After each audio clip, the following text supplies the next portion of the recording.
Let's go straight to those big profit results. Ed Boyd with me for all the market reaction as well. Let's start with Qantas, Ed. Today, it said its underlying profit in the 6 months was $1.2 billion, down 13%, largely the result, as I said, of falling airfares. The net debt, $4 billion. Now, this is going to rise over the next 12 months as the airline speeds up the renewal of its fleet. The company pays no tax, company tax that is. It's working off $7 billion of losses in those COVID years, so there's no dividend. Instead, Qantas said another $400 billion share buyback. I spoke with Qantas's Chief Executive Vanessa Hudson inside Hangar 96 at Sydney Airport today as these results were released. Vanessa Hudson, many thanks for your time. I just want to go, you as the new Chief Executive at Qantas, you are highly conscious of its reputation. At one stage, the corporate reputation of Qantas was amongst the very highest in Australia. Subsequently, it's now amongst the very lowest. How do you repair that? I'm absolutely focused on making sure that we bring back the trust and the pride that Australians have in the national carrier. The first thing that I've been doing, I've been spending time listening to our customers and listening to our people who know our customers incredibly well. Okay, so what they want is they want cheaper airfares, they want newer aircraft, they want great service, they want on-time delivery. Is that pretty much what you're hearing?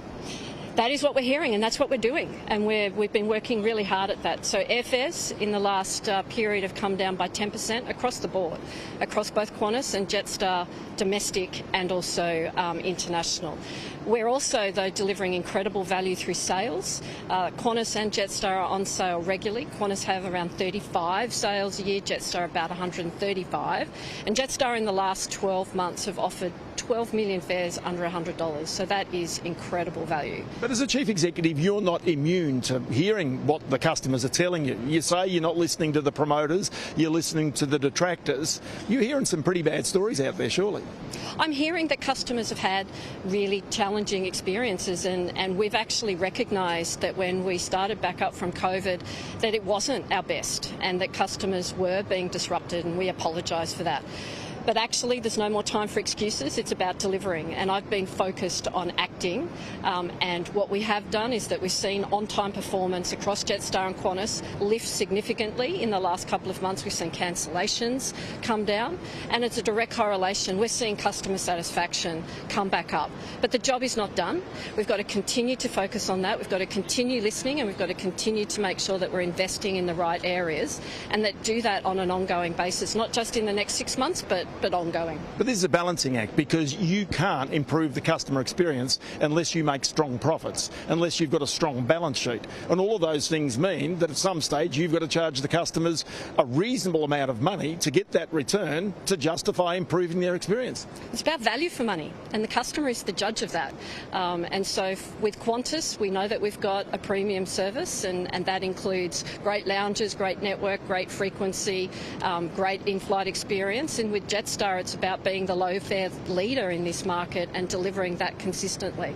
But we have announced a strong profit today, and that's good. We've got an incredibly strong balance sheet, and that gives us the ability to reinvest that profit in new aircraft. You can see behind us we've got the newest addition to the Qantas Link fleet today, the A220, which is an incredible aircraft. It can fly further, it consumes less fuel, it's got a new seat, new interior, comes with Wi-Fi enabled, and this is an aircraft that can fly to any point on Australia.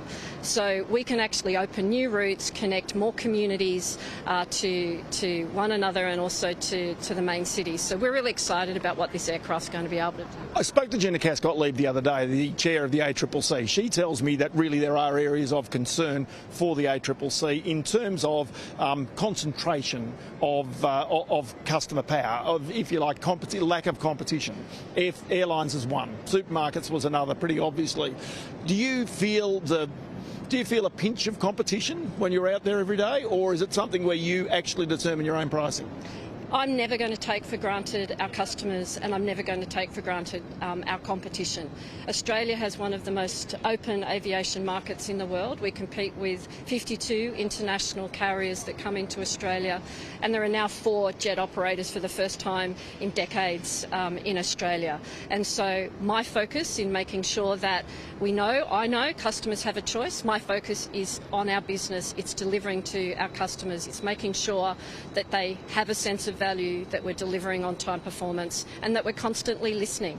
And that's going to be what we focus on going forward. Okay, so because of the losses you made during COVID, Qantas right now, despite the big profits, pays no company tax. At what point do you think you'll start to pay company tax and then be able to get to a point where you can pay your dividend out to shareholders?